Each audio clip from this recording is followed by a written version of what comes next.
And the river still shines and shimmers in the light as it did in our grandfather's day, when they rode all night to fish in the morning and lived in Willapa Bay. Hello. Good evening, everyone, and welcome to the Liberty Theater on this, the 27th Annual FisherPoets Gathering. We're so glad you're here. Saturday night.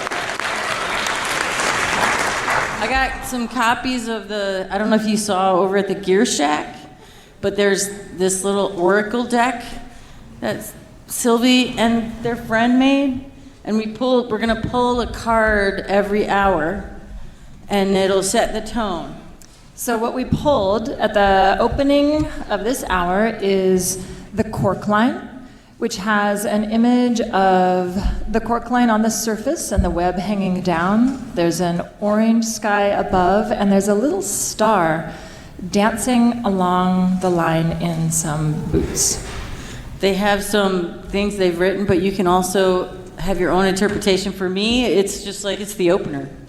There's the get the corks out. But this says, it's not that deep. Focus on what you can see, what's on the surface.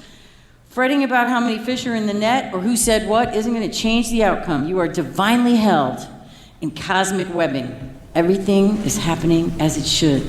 The cork line is here to tell you to lighten up.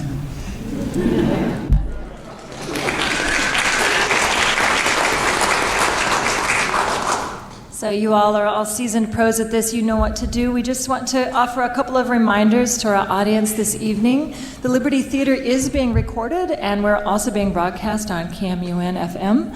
So thank you so much for our sound folks and for everyone participating in this tonight. Remember that there are no swears because we are live. Remember, participants, please, readers, that we are keeping each set to 15 minutes. And also, in the spirit of keeping things light and also enjoying the absolute wonderful magic that is Fisher Poets, we want to invite you, our beautiful audience, to enter in this space completely with us and be fully present, perhaps without a device. So, you are welcome to enter this space, turn off your phones, and open your hearts to the joy that is live storytelling and poetry. And if you can't turn your phone off because you're waiting for a call from the skipper, turn it down. Turn it down. And if you have been working for 50 years with a Jimmy, put it on vibrate. Put it on vibrate. We understand you might not be able to hear it, but not everybody needs to hear it. Thank you and welcome our first readers tonight. We are happy to invite Jay Speakman and John Broderick to the stage. You know them and love them. Let's hear it. Holding the container of the Fisher Poets for 27 years.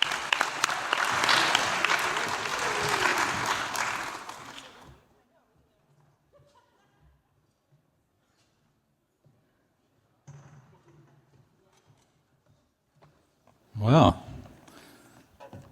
cork line's out in the water. Guess we're going fishing. Yeah.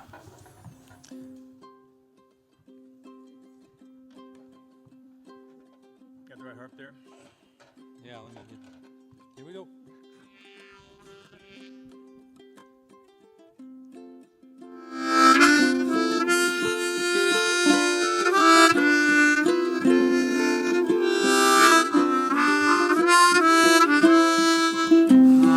I know a skipper, he fishes the bay. He's no highliner, but he makes her pay. Working his sockeye gear each summer for 30 years. At the end of each winter, his cash grows low, but he knows the next season he'll make some dough. He rounds up his trusty crew. They'll fish for a month or two. But first, a long list of repairs awaits. Grinding and welding and all of that freight. Oil filters, hoses, O-rings. Alone by the engine he sings. Get me out of the boatyard. Get me back on the bay. Launch me and point me to Nushagak. I'll get on step and I'll never look back. But first replace your hydraulics. Pay harbor fees, drop your card. You'll spend $1,000-3,000 in the old boat yard.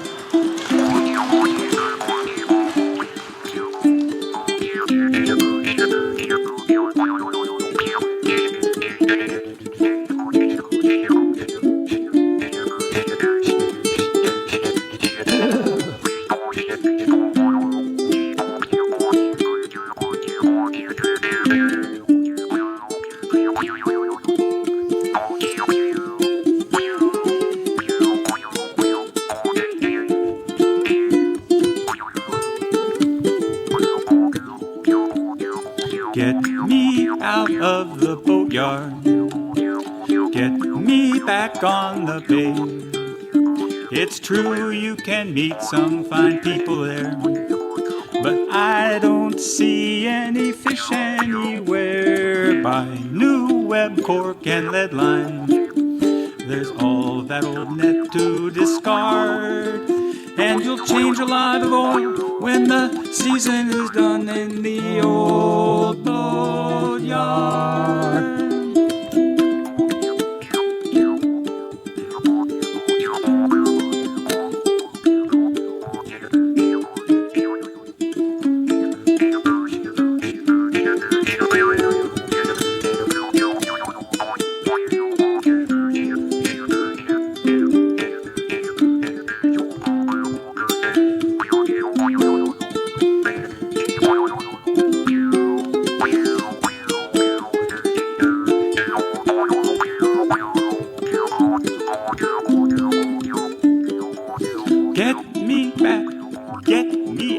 Of the boatyard, get me back on that plane. I'm growing tired of cold wind and rain. I'm gonna go see a baseball game where I'll root for the home team. If they don't win, well, that's hard, 'cause you'll drop 2, 4, 6, 8, 10 grand in the old boat yard.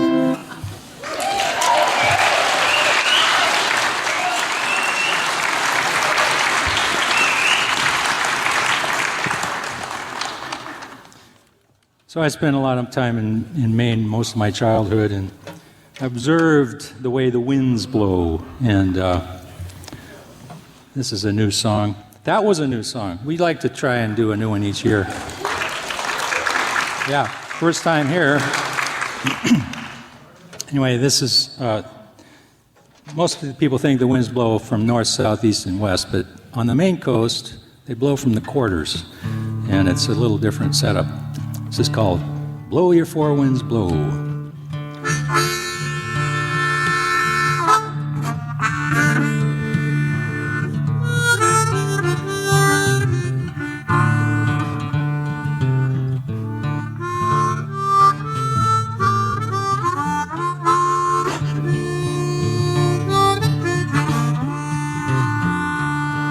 From the Merrimack all the way down east to the shores of the Passamaquoddy, 4 winds prevail throughout the year in the land of the Wabanaki. Now the southeast wind, she's the wettest wind of all the winds that blow. Thick fog and rain in the summertime, she'll thaw the winter snow. So it's oilskins, me laddie-o, meet you down to the harbor-o. Seasons come and the seasons go, for me your 4 winds blow.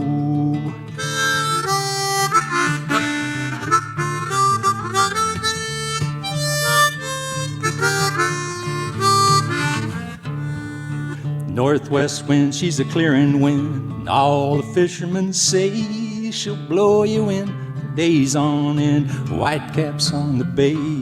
So doze away, my laddie-o, we'll work ashore till she lets go. Seasons come and seasons go. Just blow, you four winds, blow.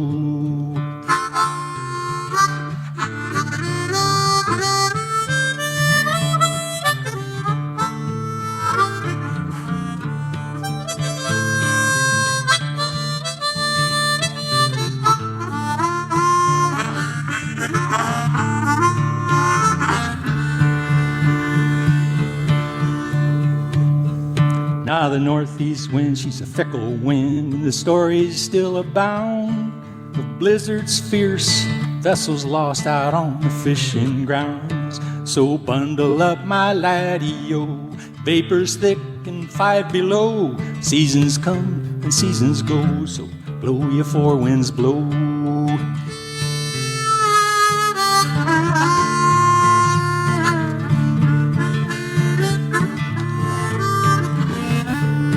Now a southeast breeze in the summertime should blow most every day, and all good fishermen put to sea. There's money to be made, so slack your lines, my laddie-o, run the gear and make some dough. Seasons come and seasons go, blow, your four winds, blow.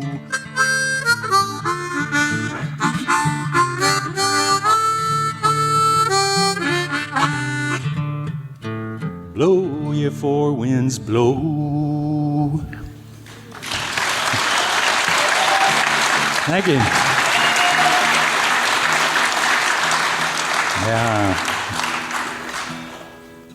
Yeah, it's a little different deal back there. We're used to the northwest and the south, and sometimes the southeast.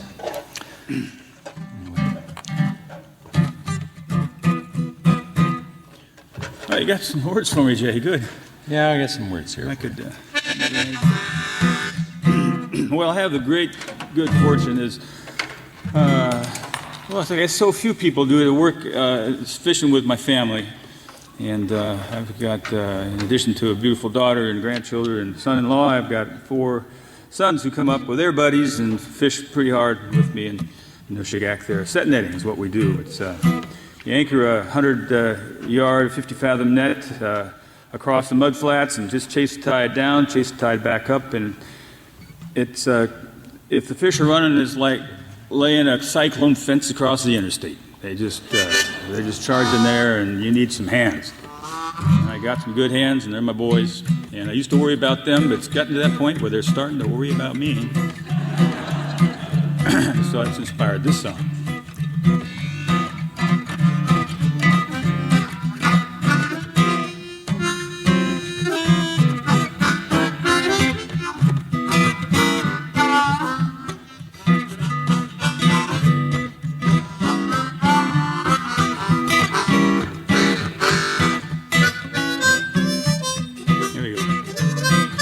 Come on, Dad, hand me that line. Come on, Dad, well, you did just fine. Come on, Dad, just don't prop the net next time. Come on, Dad, now watch your step. One hand on the railing, that's it, yep. Grab a helping hand, that ain't a crime. Are you sure you want to go this way? Well, we went aground there yesterday. There's the channel just beyond that bar. See that net that's up ahead? That's not our net. Our buoy's red, Dad. Idle down. Let's see where we are. Well, take these breakers nice and slow. Drive like you do when you're down below. Hand me a bucket. We'll bail. You drive. You got a line in the water on the starboard rail. I'm on it, Dad. You drive. We'll bail. Just keep this boat afloat. Keep us alive.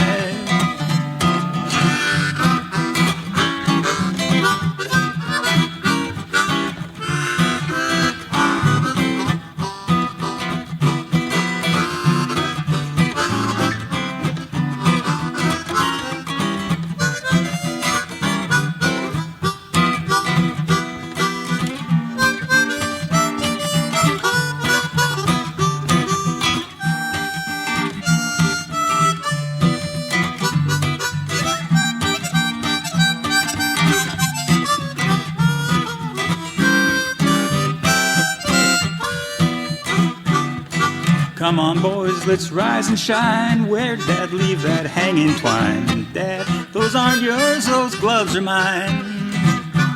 You don't spot many jumpers, don't see that well. About blind in the dark as far as we can tell. Besides the checks, he's still big shoes like hell. Sometimes he like to sit a spell. Joel him up of Zinfandel. He'll study all the stats, then play a hunch.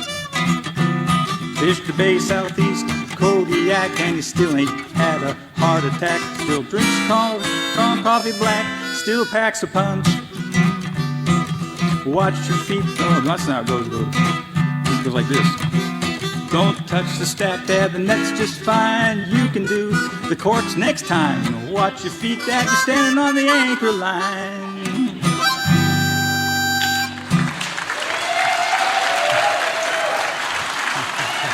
Thank you. Watch that line. Yeah, you can see why they need. You can see why they got to keep an eye on me now. That's a long way down. Yeah, well, there's that lyrics thing. I think we got about 3. We got time to do this one, don't we? Introduce this. We have a tradition, as I'm sure almost all fishermen do. The first fish aboard, how you celebrate it, of course. And some people let them go and they get on with the season. But if I let my first fish go, Tommy rolling right behind me is going to catch it. So we honor him. We love our fish. We all do. You can tell that at the FisherPoets Gathering. But we have a tradition, of course, where we kiss first fish. And then pass her around and give her a kiss. This was a Yiddish song that was written a recognize long time ago. So we got some little changes to it. So this is about that tradition.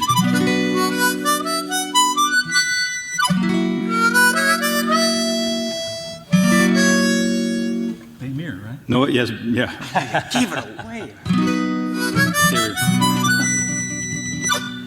Well, I've had lots of jobs down below. Thought I'd miss them when fishing was slow. When the weather was dirty, the price was 35 cents and the bank needed dough. But each year is a new honeymoon when the sockeye start running in June. Each beautiful fish we greet with a kiss, then pitch it surprised to its doom. No job ever gets me as high as when sockeye started running in July. Those fish cross the roller were shortly in clover. We kissed them and then watched them die. My dear Bistischen, nice to see you again. By mir Bistischen, meet my deckhand. Mir Bistischen, your loss is my gain. Yes, fish, it means you're looking grand. I could sing Bella, Bella, could sing Quel beau poisson. I could sing what a beauty. After all, I'm Anglophone. Your loss is my gain. By mir Bistischen, so kiss me and say you'll understand. A little accordion there, too.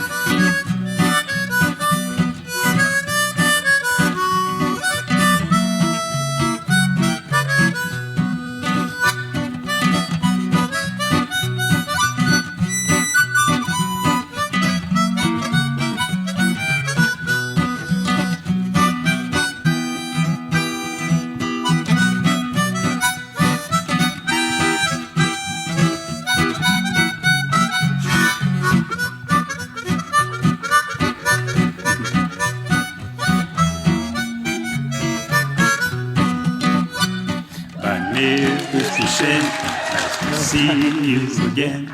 By mir Bistischen, meet my deckhand. By mir Bistischen, your loss is my gain. Yes, fish means you're looking grand. I could sing Bella, Bella, could sing Quel beau poisson. I could sing what a beauty. After all, I'm Anglophone. Your loss is my gain. By mir Bistischen, so kiss me and say you'll understand.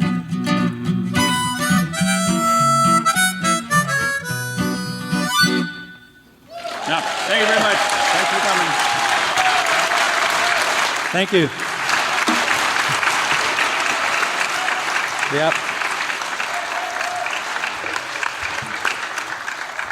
Amazing. Thank you so much to Jay Speakman and to John Broderick, and also for all of their hard work for so many years putting on this amazing festival for us. One more time.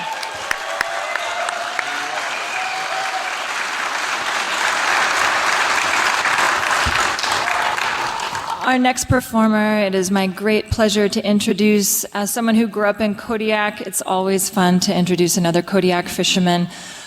Toby Sullivan has been fishing out of Kodiak for many years, coming up on a big anniversary. He comes from a very long line of Irish storytellers. The blood of the Irish kings runs in his veins, I hear. Also the executive director of the Kodiak Maritime Museum. Let's give it up for Toby Sullivan, please.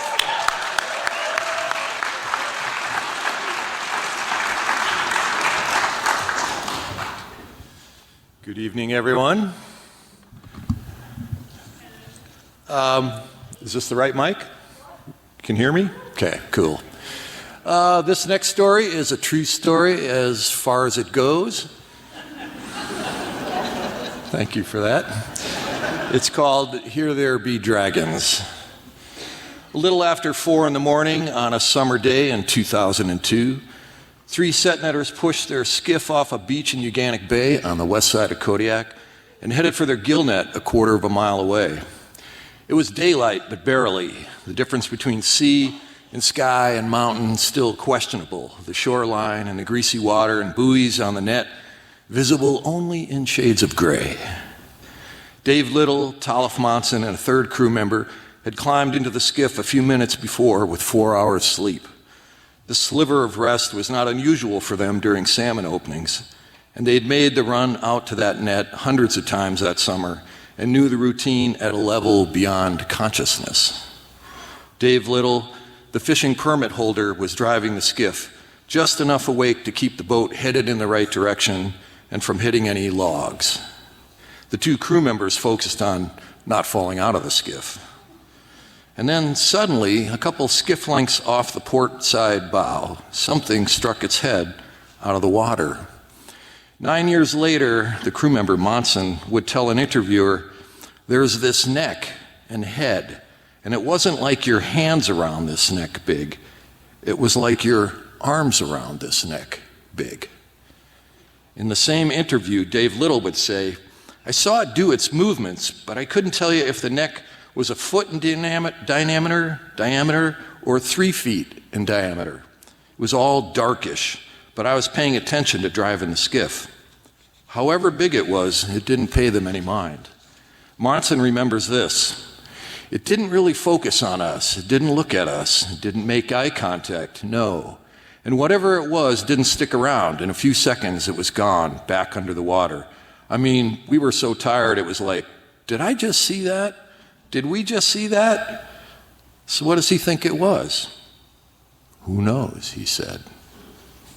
The next summer, Monson stayed behind in the holding skiff one evening to clean it out while Little and the other crew member went to pull a set. It was calm and sunny. He was crawling around scrubbing the fish totes when something hit the bottom of the skiff. All of a sudden, it was like, dong, and the skiff kind of lurches, and I'm like, "What the hell was that?" he said. There was no motor on the skiff. It was at anchor, and there were no whales nearby. He said, "It was big, like a log hitting the skiff, but nothing goes dong and lurches this big old skiff like that." I don't know what that was either. 30 years before that, on a sunny day in the summer of 1971, another group of set-net fishermen in a skiff had also seen a large sea animal that they did not recognize. In 1977, Eddie Pakkanen, who was in the skiff that day, told the Kodiak High School oral history magazine, Elwani, that the animal was about 30 feet long and, quote, "had a head on it like a horse and would blow through its nose." Pakkanen said that another man in the skiff, DeWitt Fields, fired at the animal with a rifle as they approached it. This is Kodiak in the olden days. The animal went below the surface then and turned and swam under the skiff before surfacing on the other side. We don't know what it was, but it had a grayish color, and we couldn't see any fins or any tail, and it never made any noise. It would just come up and you could see the head and part of the body. Another person in the skiff that sunny day, also quoted in the Elwani article, remembered recently that the animal was, quote, hanging out when they first saw it. And like Eddie Pakkanen, he remembered that as the skiff crowded the animal against the shoreline, it turned and came toward them on the surface, and then about 25 yards out, dove and swam under the boat. They all had a good look at it as the animal swam 2 feet beneath the surface of the clear water. In the Elwani interview, this second witness says the animal was more like 40 feet long, quote, with a dull brown color, and it did have hair, sort of like a sea lion, but not as thick. It had real narrow and long head, kind of horse-shaped, with 2 nostrils.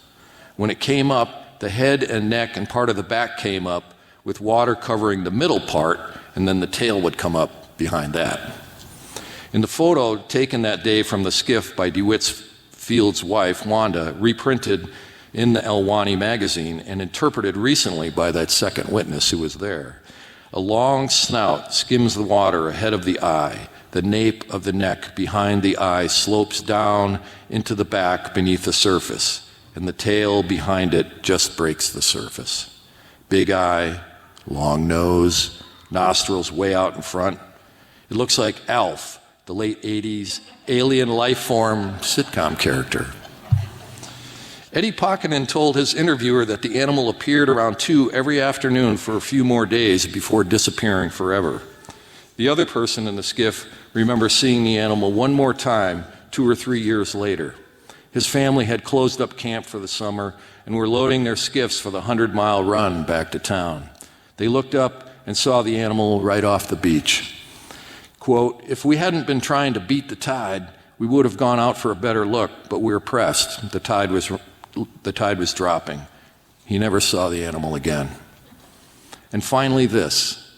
On April 15th, 1969, the Mylark, a 65-foot wooden shrimp boat working in Raspberry Straits, recorded something on its echo sounder at 55 fathoms that the Kodiak Daily Mirror put on their front page 5 days later with the headline, quote, a sea monster?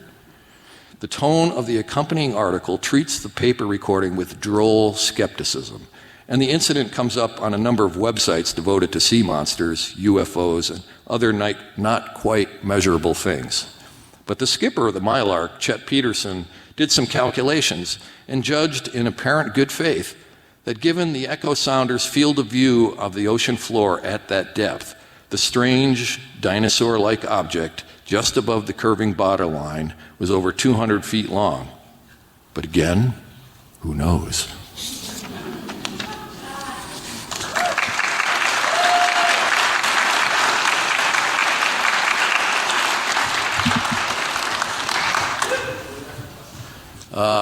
This is a poem.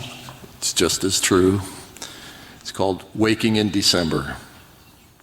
The storm hunches in the ocean steppes between the Pacific and the Bering Sea, isobars honed against the wheel of the earth, wrapped tight beneath occluding robes of cloud, waiting for Coriolis' signal to spring forth the front like cavalry or the slashing arm of Khan, a 500-mile scimitar of wind struck against the snow-penitent mountains of the coast. From a dream of summer, I wake to rattling snow driven against my windows at daybreak.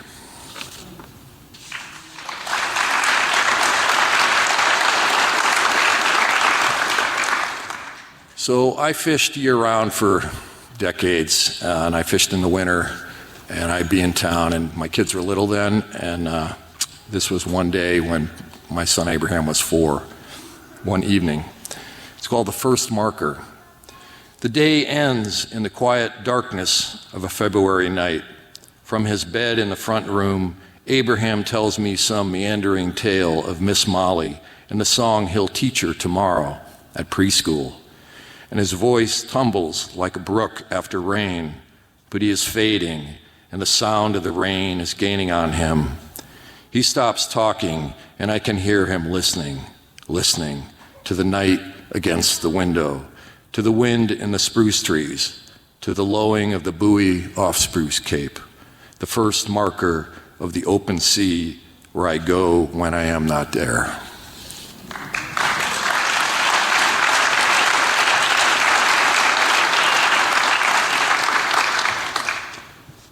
This poem is called September in Kodiak.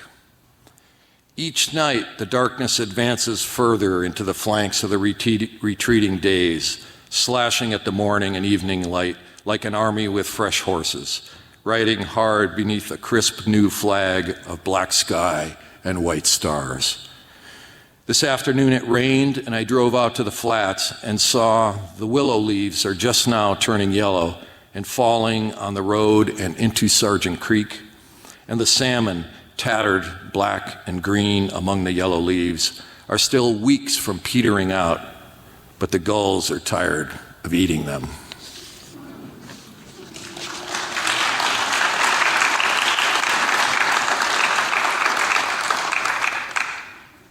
This last one, I think it's self-explanatory. It's called The Things You Need.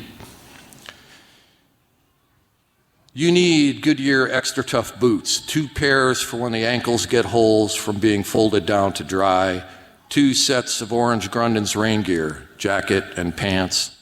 Dutch Harbor Grand gear is okay too, they even have pockets now.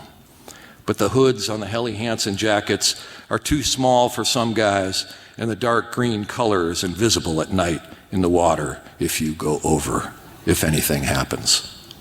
Nothing from West Marine will last one good day. If it looks like something you'd wear on a sailboat, forget about it.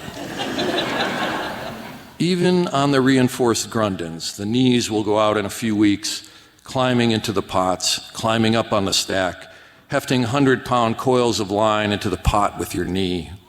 The crabs will grab the cuffs, the sleeves will catch on the corners of pots. The picking hook will tear the sleeve on the shoulder, and it will happen a minute after you walk on deck in a brand new jacket. The smell of orange plastic fresh in the wind, the $70 price tag still flapping on the collar as you tear it off in disgust.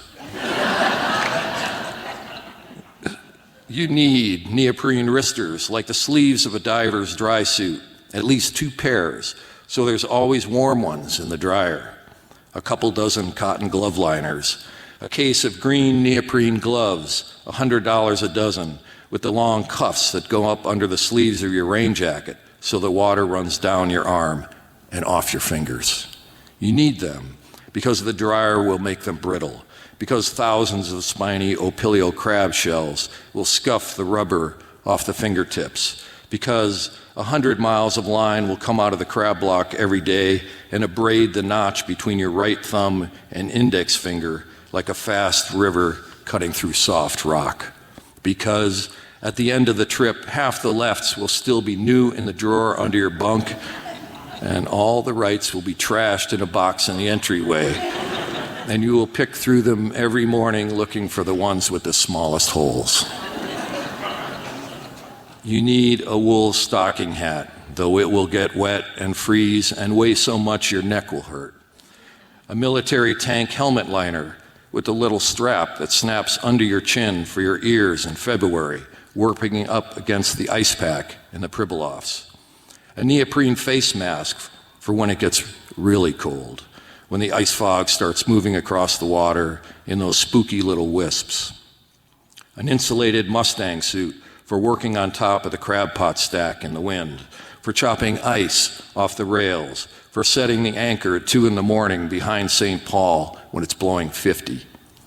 Make sure it's the kind with the inflatable collar that has a mouth tube to blow it up, that will keep your head out of the water if anything happens, and a CO2 cartridge that goes off automatically, hopefully, if you are unconscious, if anything happens. You need lots of hats, build caps with the logos of bars and canneries and equipment companies. Sometimes hats are lucky, but you will not keep them. They will blow off in the wind when you look up at a Coast Guard 130s going over, get ground up in the bait chopper by your friends for a joke, dropped between the dock and the boat while drunk, taken by girlfriends for souvenirs, lost. You need a pair of uptown jeans for the elbow room, a set of Carhartts for doing gear work in town, thick polypropylene socks, all of one pattern so you know whose are whose when they come out of the dryer, felt boot liners, those little blue booty inserts, sweatpants and hooded sweatshirts, enough to always have a dry set to put on, lots of cotton t-shirts for changing out between strings of gear when you soak them through with your sweat, underwear.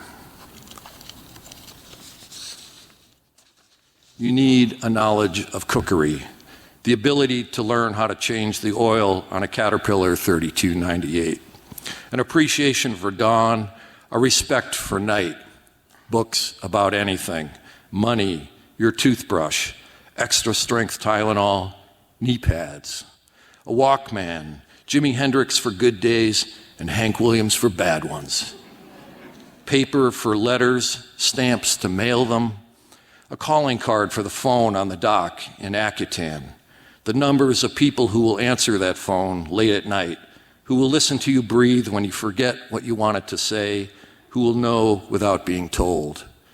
Pictures of those people, a calendar, the memory of dry land, summer, trees, and the smell of your woman, a piece of her clothing in case you forget, your plans for the future, and a plane ticket home. Thank you.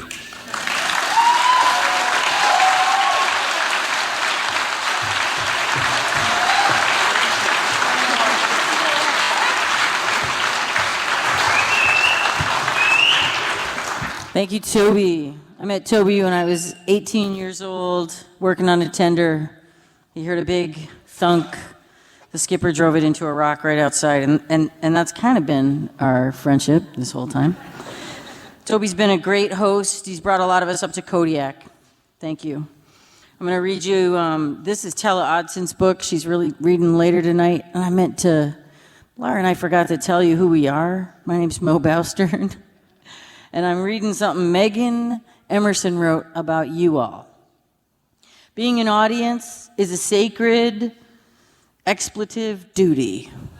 It's paying tribute to hours and years of people's lives. It's being handed a tiny glass of the spirit they've distilled out of it all and feeling it burn and catch fire as it slides down your throat. What I need is to be there when the glass is being handed around, as the room sways and gasps and moves its feet, to witness an artist make a moment in time ring out like a bell and fall silent. So we're going to do that for Nels right now. That's Megan Emerson. She wrote that, tugboat operator. Nels, do you pronounce all the vowels in that name? Okay, Nels Ure is a second-generation Bristol Bay fisherman based in Naknek in his off-season. He advocates for the salmon habitat that is the bedrock of the commercial fishing industry in Bristol Bay. I met Nels at the Red Dog in Naknek in 2021 because Melanie Brown, you can come on up, is just like the Alaska networker. And she's like, well, where can we find this? What are you, Kodiak? Kodiak? And then she found the connection between me and Nels and Kodiak. And my tender operator for herring was Nels' uncle. You can hear. Yeah, I didn't know that. Wow. Nels Ure!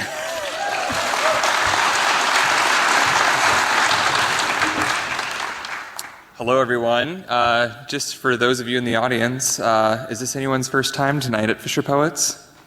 Yes, I'm seeing some hands, hearing a little bit of cheers out there. Well, this is my first year as a performer on this stage, but yeah, thank you.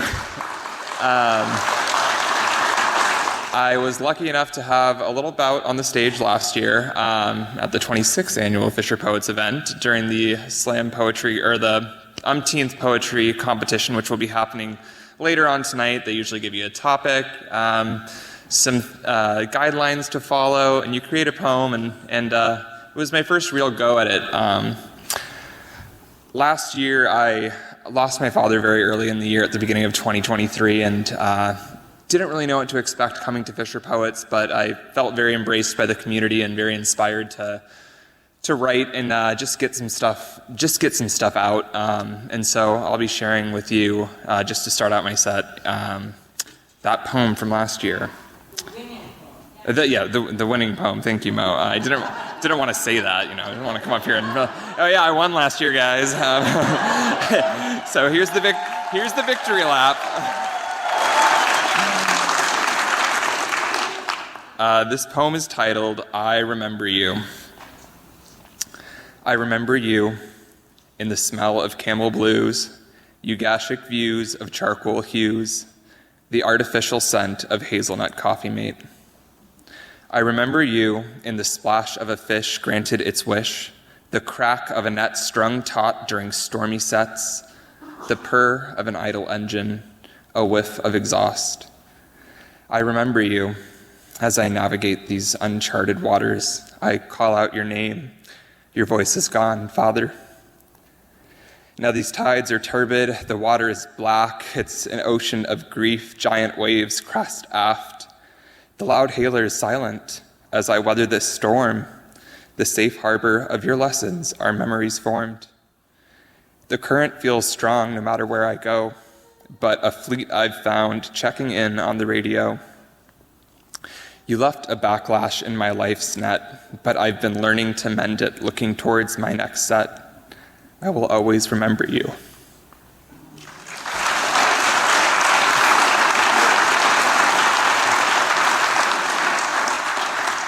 Okay, well, now that we got that one out of the way, we can have some fun. So obviously, as you can probably tell, I come from a fishing family, and that phase of my life last year was just it just marked a new era in my world, where the person who had charted or guided me through life, both literally and figuratively, sometimes where I did not want to go, sometimes fishing when I did not want to fish, left or was no longer there, and I really started driving my own ship, but really had me looking back on how fishing has impacted my life, and outside of work and the purpose that you get from fishing when you are a fisher person and you love it, it's given me so much more. I live in Naknek now, and I was fortunate enough to fall in love with a Naknek girl. Yes, they exist. For those of you who don't know Naknek, or you're like, knick-knack, paddywhack, give a dog a bone, what is this place? Naknek is a little village of 800 people on the coast of the Bering Sea. I think it's the heart of Bristol Bay. Some people in Dillingham would be booing me right now, but is there anyone in Dillingham in the audience? Okay, perfect. It looks like we got a Naknek crowd tonight. But yes, I fell in love with a Naknek girl, and she is also a fisherwoman. She's tough as nails, and my Bristol Bay angel, so this one is about her. Bristol Bay Angel. On the banks of Bristol Bay, through boatyard, bonfire, and bounty, I met a girl who would marry me. As the summer love affair began, it buoyed itself in an unusual plan. 3 weeks of preseason, left wanting more, Bristol Bay would test our connection offshore. No cell phone service near, a millennial's worst fear. While fanning flames, seas surrounded, snail mail was where our love abounded.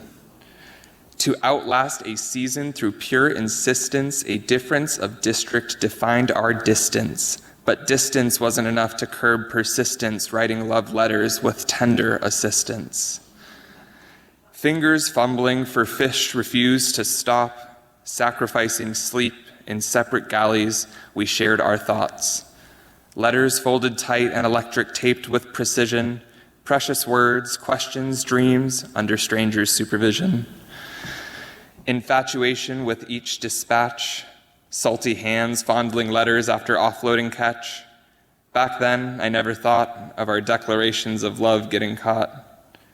But now I see clearly how special it was to be drunk off young love, feeling the bivouac buzz. Not distance nor district could stop our hearts, but the postseason catch comparison would be a good start. That fateful summer of 2018, an epitome of Bristol Bay chivalry, our love was carried cross deck to delivery, an ocean beauty love story. That salmon season will forever be the one that had the most valuable bounty, For the net I set, for I was met with a queen salmon, the greatest catch I'll ever get.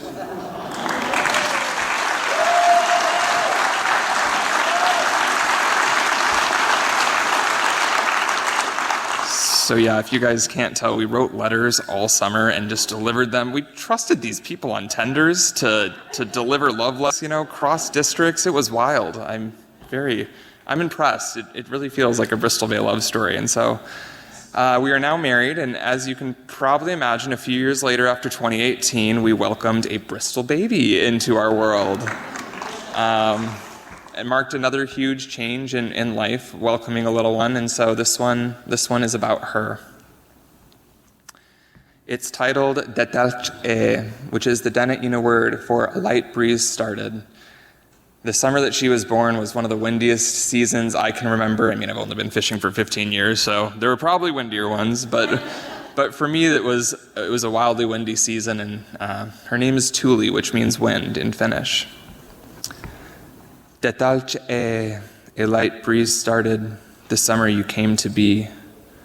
Trapped on a boat while I waited for you, westerlies whipped up waves, easterlies eagerly explored estuaries. The whisper of your name on the breeze as I was blown through anxious seas. The summer you came to be, I labored away fearing your labor days away.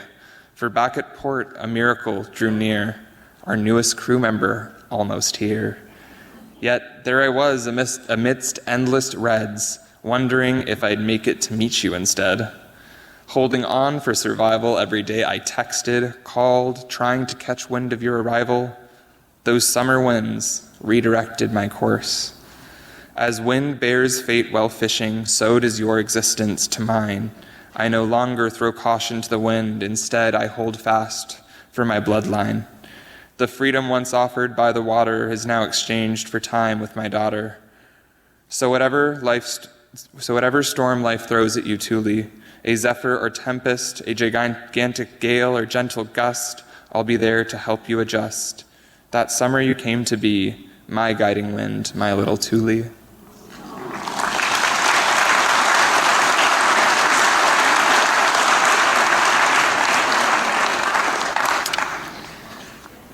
And then, you have a kid and your life changes and you start thinking about, man, what does the future hold for the little ones? What are we leaving them in this world? And I think for those of us in the fishing community, plenty of issues right now. It's the graying of the fleet.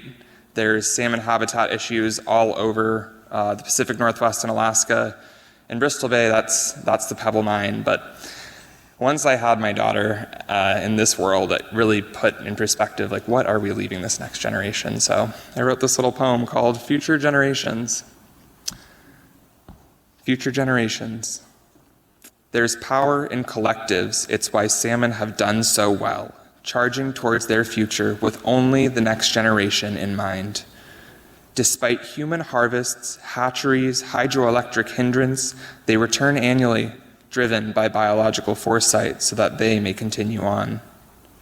Once abundant, now limited, thousands of years of careful stewardship strained with the colonization of river systems.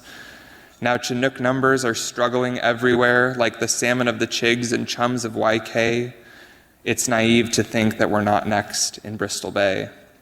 But what's there to worry about? We've been riding a 7-year flood, but the ebb will come. It always does. And when it does, will we wonder if we could have done more? In the face of protecting our salmon relatives are the ones who embody the most resistance, fighting foreign corporations, mines, cooperatives, for these fish represent past, present, and future. Commercial fishing issues are plain to see. With the measly 50 cents offered in 2023, Russian salmon flooded markets and leftover fish from 2022 put all of us Bristol Bay fishermen in the red before we even knew. And what about the young fishers who are trying to cut their teeth? Can we combat the graying of the fleet? If overhead stays high and prices stay low, how can this industry sustainably grow? Despite their decline in volume and value, salmon persist, creating new ecosystems, social and economic, deepening our bonds. But salmon lifeways are in danger as climate change makes environment stranger. History will repeat itself with the runs we have left unless we act for those not at the table yet. Salmon nourish our worlds as our responsibility must. It's time to take action for what is left the next generation inherits from us.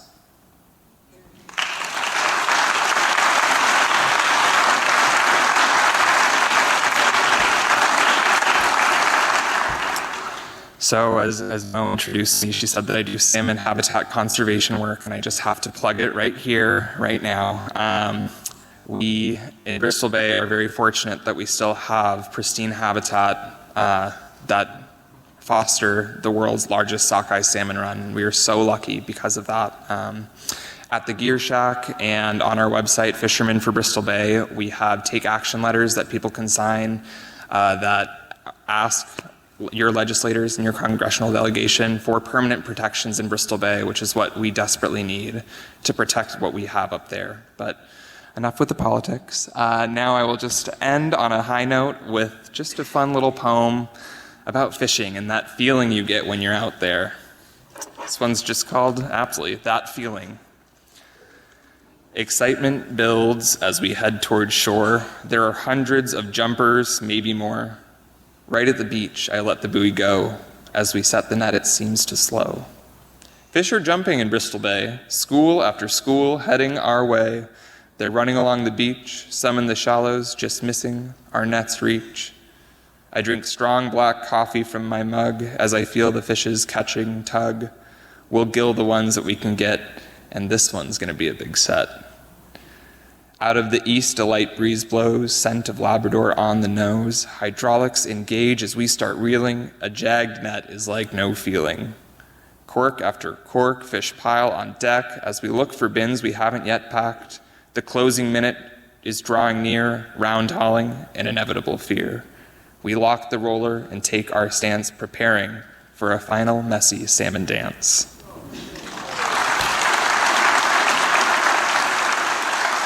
And that's my time. Thank you, everyone.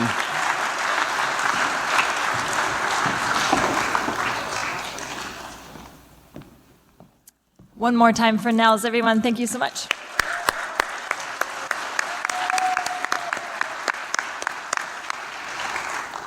And just a thank you to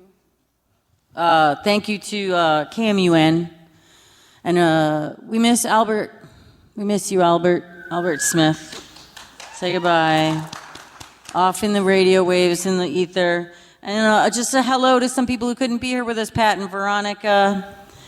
Pat Dixon and Veronica Kessler, Clem Stark, John Van Amerongen, and our own Amanda Glandix, who had to go home sick. If you got a few minutes, go get yourself a break, go to your next place, or stay put and chat with your neighbor. Here are the poetry rules in case you want to work on your poem. We finally got someone to send them to us. 30-second limit. Has to include the words full moon. First and the last lines are different but the same. And you have to use 3 boaty prepositions or locator words like aft, abeam, starboard, Astern. athwart. Sure. Above, below, Yeah. etc. All right. A bunk. Please stretch. Take a moment. We'll see you at 7. What about a bunk? Well, it's good night, Joe. Guess we've had us a time. Wore a hole through them cards and you took my last dime. But you ain't beat me yet. You've had plenty of time. Ain't there nothing two old fools can't do? Better get on your way. There's a breeze blowing easterly. You're a slowpoke and it's no joke. You ain't what you used to be. Those clouds on the moon make it harder than hell to see, and you know it's a long way to go. And it's good night, Joe. Don't forget to put plenty of coal on the fire.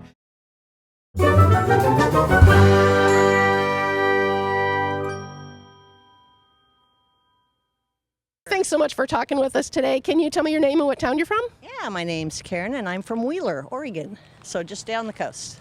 So Karen from Wheeler, how many years have you been coming to Fisher This Poets? is my second year. Yeah, so brought my husband this year. So hopefully he'll enjoy it as much as I did. So it was good enough to bring your husband back. What is it you particularly liked about the performances last year? I think the variety, and I actually got up on stage at the Liberty Theater for the, I don't know what they called it, instant poetry or something. It was fun. I'm so impressed, and now I'm like extra excited that I stopped you on the street to talk to you. So tell me about that experience. How did that go? Did you win? Did you storm off stage? Did you? No, I did not win. However, I think everybody was a winner because it was so much fun. And I was here with a group of girls, so all my women friends were there. I'm not sure if they're laughing with me or at me, but it was fun. It was a good time. Well, what would you tell someone if they were thinking about coming to the Fisher Poets Gathering? Definitely do, and stay over, check out the shops. You know, Astoria's a fun town. It really is. So, we're semi-locals, but it's still fun to poke around and see what's in all the shops. Thank you so much for taking a quick minute to talk with us. You bet.